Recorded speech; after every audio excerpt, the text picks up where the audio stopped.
হ্যাঁ রে পচা, চাঁদের রং কখনো কালো হয় জানিস? একেবারে ঘোর অমাবস্যায়। আজকের ভিডিওটা না একটু অন্যরকম।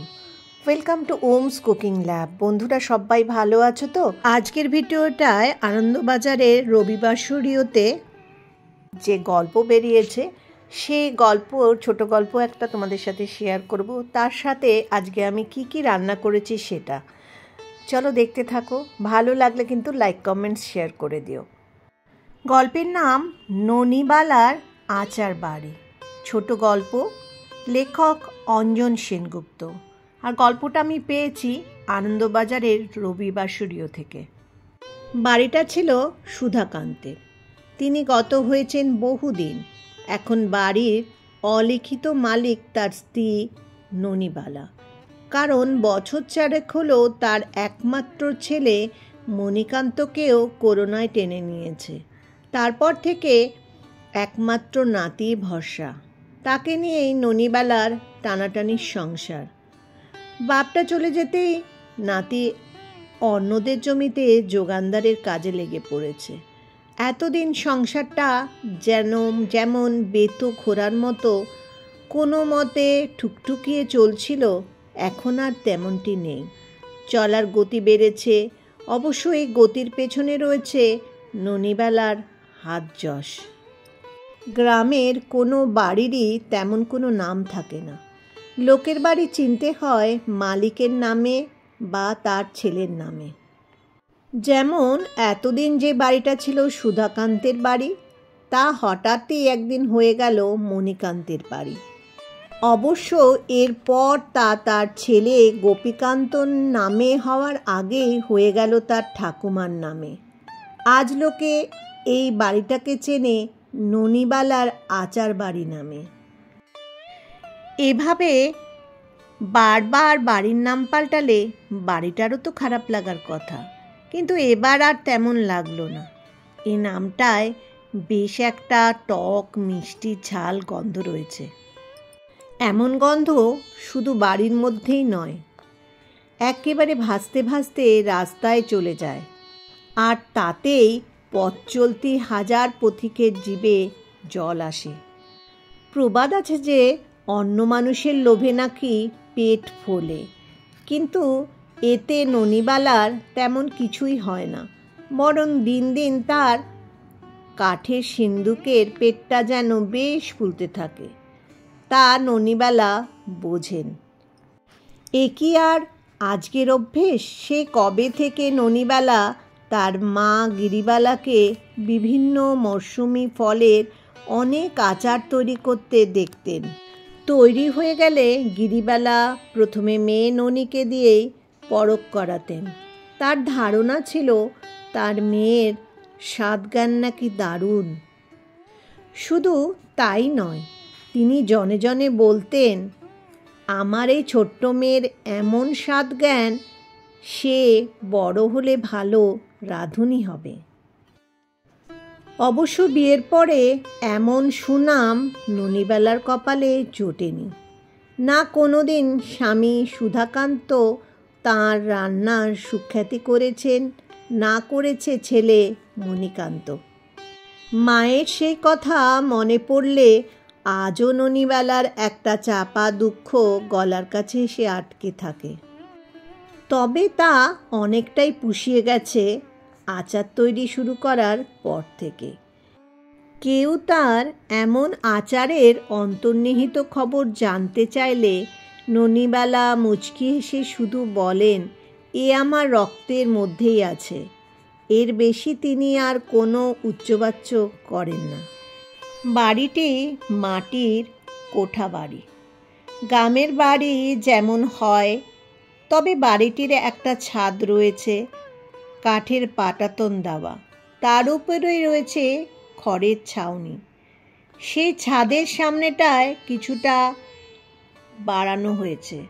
ইদানিং যেমন পাকা বাড়ির ছাদের সামনেটা কিছুটা বাড়িয়ে গৃহকর্তারা ফুলের টব রাখেন, তেমনি। কিন্তু ছাদের ওই বাড়তি কার্নিশে ননিবালা থরে থরে সাজিয়ে রেখেছেন বিভিন্ন ধরনের আচারের চীনামাটির বয়াম।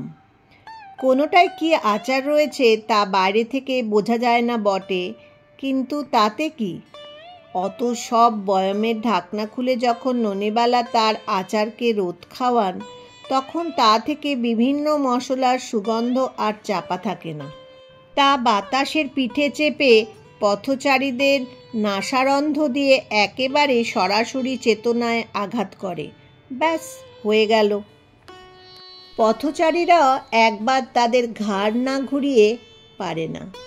তাদের শুকনো জিভ সরস হয়ে ওঠে। এমন কোনো পথচারী নেই যে একবার ঢোক না গেলে যেতে পেরেছে। এমনই সেই আচারের মহিমা। ননিবালা ভাবতেও পারেননি যে তার এই সামান্য আচারের ব্যবসাটা আজ এতটা ফুলে ফেঁপে উঠবে। তিনি প্রথমে শুরু করেছিলেন তেঁতুল কাসুন্দি দিয়ে। সকলের কাছেই নামটা ছিল নতুন, সবারই ছিল আলাদা কৌতূহল। সবাই প্রথমে ভেবেছিল জিনিসটা হবে আম সর্ষে কাসুন্দির মতো কিছু, কিন্তু বাজারে আসার পর দেখা গেল ব্যাপারটা একেবারেই উল্টো। এটা দেখতে একটা ছোট গুলির মতো, দেখে মনে হবে যেন একটা সর্ষের বল। আহা, কি অপূর্বই না এর টক মিষ্টি স্বাদ, যেন একটায় আশ মেটে না। পাড়ার মহিলারা চেয়েছিলেন এই আচারের রেসিপিটি জেনে তারাও না হয় বাড়ির জন্যই বানাবেন। এতে অন্তত ননিবালার ব্যবসার কোনো ক্ষতি হবে না। কিন্তু ননিবালায় এ ব্যাপারে একেবারে মুখে তালা লাগিয়ে রেখেছিলেন। যতই প্রিয় লোক হোক না কেন, তিনি কারো কাছে কোনো আচারের ব্যাপারে মুখ খুলতেন না। এমনকি পাড়ার লোকেরা ননিবালার একমাত্র আদরের নাতি গোপীকান্তকে অনেক লোভনীয় খাবার খাইয়ে যদিও বা রাজি করালো, কিন্তু সেও ঠাকুমার কাছ থেকে মূল মন্ত্রটি আনতে পারল না। কারণ ননিবালা ঠিক ধরে ফেলেছিলেন যে কেউ না কেউ তার সরল নাতিটিকে ভুলিয়ে গোপন রেসিপিটি জানতে চাইছে। তাই তিনি নাতিকেও বলেননি বীজমন্ত্রটি। বাড়ির বাগানে রয়েছে একটি সজনে গাছ। এই গাছটি কোনো ঋতু মানে না। সারা বছরই সে ফুলে ফলে তার পলকা ডালগুলোকে ভরিয়ে দেয়। কখনো তা এতটাই হয় ডাল ভেঙে পড়ে। যাদের বাড়িতে সজনে গাছ নেই তাদের ডেকে এর আগে ননিবালা অনেক সজনে ডাঁটা দিয়েছেন। কিন্তু একদিন জানলা দিয়ে ফলন্ত গাছটার দিকে তাকিয়ে হঠাৎ ননিবালার মনে হয় এই ডালটাকে কাজে লাগানো যায় না। শরীরের পক্ষে যেহেতু এই গাছের পাতা, ফুল, ডাঁটা ভীষণ উপকারী, তাহলে এমনভাবে একে কাজে লাগাতে হবে যাতে লোকের শরীরের উপকারের জন্যই তা কেনে। যেমন দীর্ঘদিন জ্বরের পরে মুখের বিষাদ কাটাবার জন্য। ননিবালা অনেক ভেবে শেষে একটা রেসিপি তৈরি করলেন। গোপীকান্তকে দিয়ে বেশ কিছু সজনে ডাঁটা পাড়ালেন। কিছু ডাঁটা চচ্চড়ির জন্য রেখে বাকিগুলোকে 2 ইঞ্চি করে কেটে গরম জলে প্রায় আধ ঘন্টা ডুবিয়ে রাখলেন। এতে সজনের বুনো গন্ধটাও চলে গেল, আবার অনেকটা নরমও হয়ে গেল। এরপর তা সামান্য চটকে নিয়ে ভালো করে কড়া রোদে শুকিয়ে নিলেন ননিবালা। তারপরে যখন ডাঁটাগুলো একেবারে শুকিয়ে গেল, তখন শুকনো খোলায় সামান্য জিরে, কালো জিরে, মৌরি, ধনে এবং সর্ষে ভেজে তা গুঁড়ো করে নিলেন। ব্যাস, এবার ননিবালা যে কড়াইয়ে আচার করতেন তাতে সামান্য তেল দিয়ে কটা শুকনো লঙ্কা, কটা কারি পাতা সমেত এই ডাঁটাগুলোর সঙ্গে শুকনো খোলায় ভেজে মশলা গুঁড়ো পরিমাণ মতো ফোড়ন দিয়ে সামান্য নাড়াচাড়া করে নিলেন, যাতে সজনে ডাঁটার গায়ে মশলার গুঁড়ো লেপ্টে থাকে। এরপর বেশ কিছুটা গুড় দিতে তা ক্রমশই গলতে শুরু করে। ননিবালা খুব সাবধানে নাড়তে লাগলেন যাতে ওই ডাঁটার গায়ে তা ভালো করে লেগে যায়, কিন্তু গুড় যেন কড়াইয়ের নিচে লেগে না থাকে, তাহলে তার গন্ধ আচারে লেগে যাবে। ননিবালা গুড়ের পরিমাণটা বেশি দেননি, কারণ এ তো আর কাঁচা আমের মিষ্টি আচার নয়। তাছাড়াও সজনে ডাঁটাও খেতে টক নয়। এই নতুন আচার খেয়ে প্রথমে গোপীনাথের চোখ কপালে উঠে গেল এবং পরে খদ্দেররা এতটাই মোহিত হয়ে গেল যে ননিবালার সজনে গাছ কয়েক মাসের মধ্যেই একেবারে ন্যাড়া হয়ে গেল। ননিবালার হঠাৎ মনে পড়ে গেল তার মা যেমন জলপাইয়ের দু ধরনের আচার করতেন, তেমন প্রায়ই চালতার টকও করতেন। জলপাইয়ের আচারগুলো ছিল বেশ সুস্বাদু। একটা ছিল বীজ ফেলে দিয়ে চটকে তাতে মিষ্টি এবং মশলা দিয়ে, আর একটা ছিল জলপাইয়ের পুরোটা কেটে তা মশলা সমেত রোদে রেখে তেলে ডুবিয়ে। মা কখনো চালতার আচার কথা ভাবেননি, অথচ ননিবালা তা ভাবতে লাগলো। যতই তিনি চালতা নিয়ে ভাবতে লাগলেন, ততই চালতার এক একটি অংশ পাপড়ির মতো খুলতে শুরু করলো এবং একটা সময় তা আচারে রূপ নিল। ননিবালা তাড়াতাড়ি তার খেরোর খাতায় তা লিখে রাখলেন। এই খাতাটি হচ্ছে ননিবালার 7 রাজার ধন, তাই খাতাটি সিন্ধুকেই থাকে।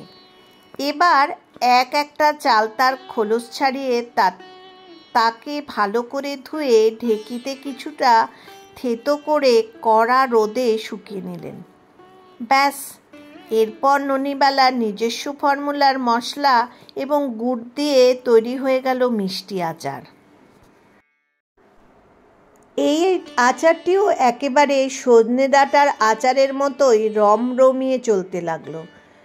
কিন্তু পথচারীরা নিত্যদিনই নতুন সব আচারের গন্ধ পেলেও তার স্বাদ এবং রেসিপি কিছুতেই জানতে পারল না।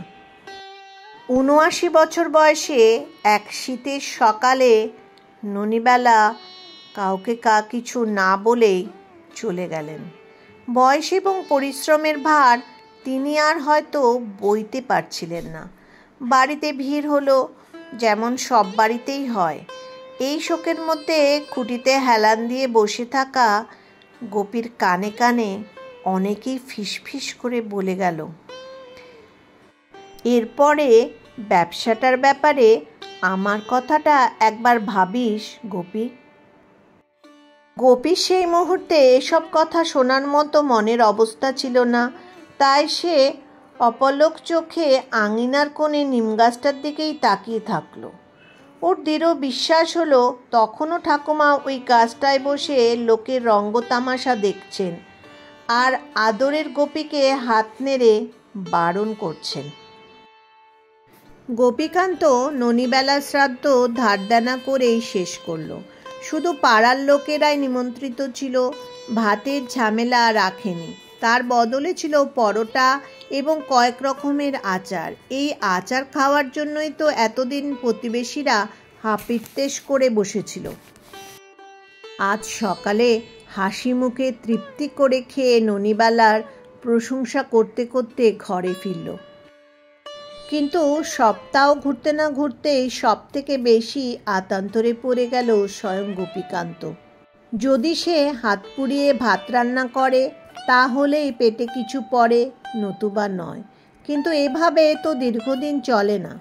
রান্নার জন্য দেরি হলে গোপী কাজের জায়গায় মালিকের কাছে বকুনি খাচ্ছে, আবার তাড়াতাড়ি কাজে চলে গেলে পেটে কিছুই পড়ছে না। এই অবস্থায় প্রস্তাবটা দিল নবীন কাঙাল নিজের নাতনি শশীমুখীর জন্য। গোপীকান্ত যে একেবারেই শশীকে চিনত না তা নয়। একদিন শশীর গায়ের কালো রং নিয়ে এক বন্ধুকে মস্করা করে বলেছিল, হ্যাঁ রে পচা, চাঁদের রং কখন কালো হয় জানিস? পচা চুপ করে থাকায় গোপীকান্ত আবার বলেছিল, একেবারে ঘোর অমাবস্যায়। তাহলে এবার তুই বল, কারো গায়ের রং কালো হলে তাকে কি আর চাঁদমুখী নাম মানায়? শশীমুখী তখন ক্লাস 4-এ পড়ে। গোপীর কথার ইঙ্গিত সে বুঝতে পারলেও প্রতিবাদ করেনি।